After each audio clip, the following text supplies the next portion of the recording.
Jonathan is also the author of a new book, Smart, Wrong, and Lucky: The Origin Stories of Baseball's Unexpected Stars.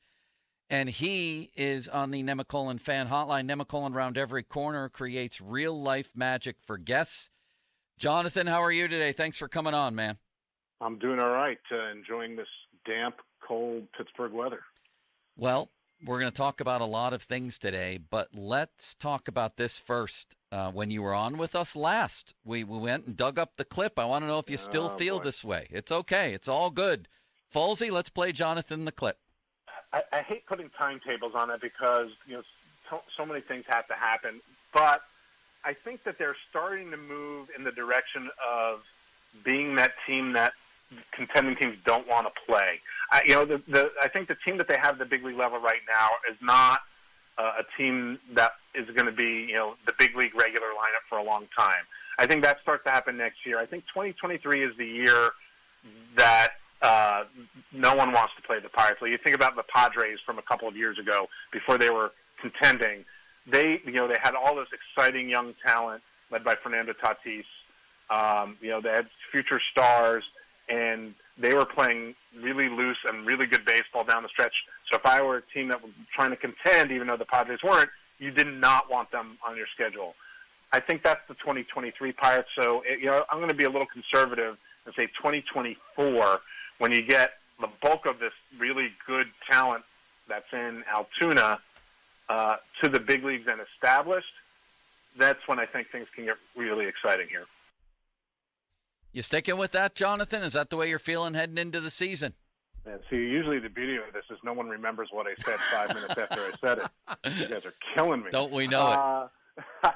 Yeah, you know what? I'll stick with it. Maybe a little more tempered. I'm glad that I couched it, a little bit. I think, that there is a good amount of talent amassing at the upper levels. I think that a bunch of them are going to start impacting the big leagues this year, along with some of the young talent that's really establishing themselves now. I don't think we've begun to see what Oneil Cruz can do. I think Brian Hayes, if he can stay healthy, still has, tremendous ceiling that he hasn't reached, guys like that. That I do think that they're going to be a more entertaining team to watch. I think where I sort of temper my enthusiasm is just that some of that talent in Double-A, either got dinged up like Henry Davis, Nick Gonzalez, or didn't perform exceptionally well like Leo Vaquero. That makes me want to sort of hedge my bet a little bit. But I do think that 2024, they have a chance to be a much better team. And then they do have what makes the system still pretty interesting is it's deep, and they've got some guys coming up behind that will create competition, which is when you see these teams make those steps forward. It's that competition from within, and knowing that someone else is going to take your job, that you get the best out of the players. Jonathan, everybody seems to like Contreras a lot as a pitcher. Is there any of these other young guys, maybe Ortiz, that have a chance to really be something special? Yeah, I mean, Contreras has a chance to be very special. It's all about health. Ortiz is really interesting because I think people got very excited about him, and for good reason, because he certainly did not look afraid of the spotlight when he was in the big leagues, and his fastball is going to play. I tend to ask people to pump the brakes on him a little bit just because he's mostly been a fastball guy. His slider is very, very good. The third pitch needs to come. The command needs to come. He didn't dominate hitters in the minor leagues, but I do think that he has a chance to be very, very good, especially if he can command the ball within the zone and have a little bit of a better third pitch. It doesn't have to be great. There are plenty of big league starters who have 2+ pitches, and that's plenty. But you need a third pitch because, you're not going to come to the ballpark with your fastball slider working perfectly well every time out, and you need something else. And I think that's going to be the key to him. And I do like some of the pitchers beyond. I still like Quinn Priester. I think that he has a chance to be, a very solid middle of the rotation kind of guy. He's still unbelievably young, and I like how he finished the season after shaking off the injury. And then I like Mike Burrows a lot too. I think he's got another level still to reach in terms of ceiling as he figures things out. He's not the most physical guy in the world. Some people think maybe he belongs in a bullpen, but he does have the array of pitches to succeed. And I think Priester and Burrows are the kind of guy you start him in AAA, and at some point they're going to knock down that door and help out that big league rotation. Jonathan Mayo on the Nemacolin Fan Hotline covers the draft and the minors for MLB.com and MLBpipeline.com. We're going to get to your book in a moment here, Jonathan. I was noticing another site had the Pirates at the premium position of catcher with two of the top 5 prospects, in their opinion, in Endy Rodriguez at number 2 behind the guy for the Dodgers, and then Henry Davis at number 5. Do you share or at least come close to sharing that opinion on those two guys? I do. I think I'll start with Henry Davis first.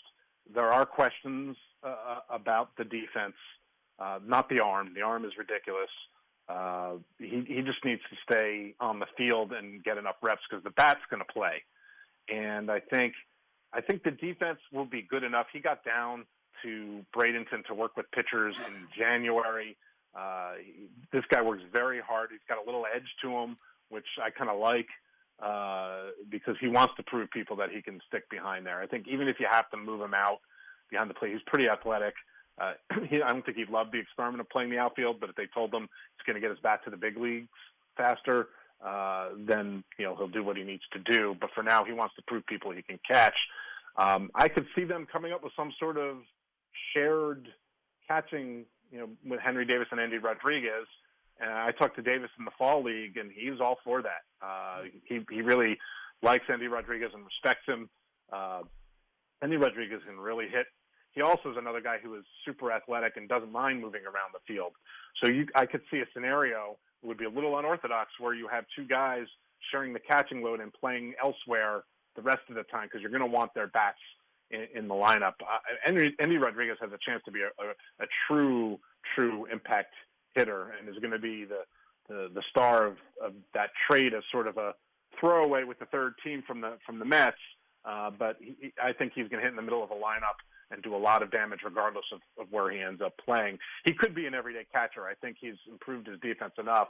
But if they want to save his legs and they want to mix and match with Henry Davis sooner rather than later, they can do that. I think Rodriguez probably gets to Pittsburgh a hair ahead of Davis, mostly because of the time that Henry missed because of injuries last year. Isn't that interesting? We hadn't thought of that scenario. Maybe getting ahead of the game here at that really demanding position and have them each catch, 80 games or whatever, and then the other guy's the DH for the day or a first baseman or whatever. That's interesting. Ron? Yeah, Endy Rodriguez plays second base. He plays the outfield. I mean, you don't have to just stick him at first. That's what makes him really, really intriguing.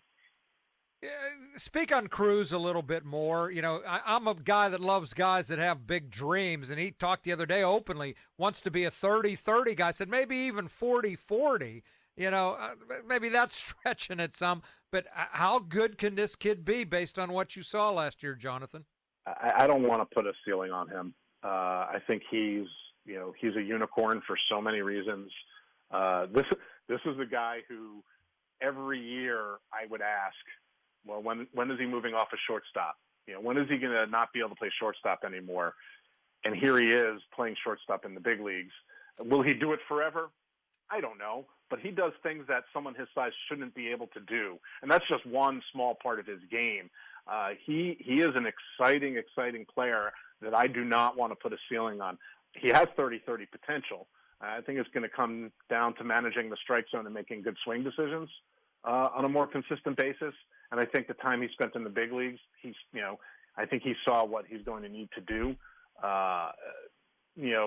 And I think he plays the game with some flair, which I think the game needs. So I'm not going to come out and say, yeah, he's going to be a 40-40 guy because that's ridiculous. I've been doing this too long. But I wouldn't say that he's incapable of doing that. He has the raw tools to do whatever he wants to do.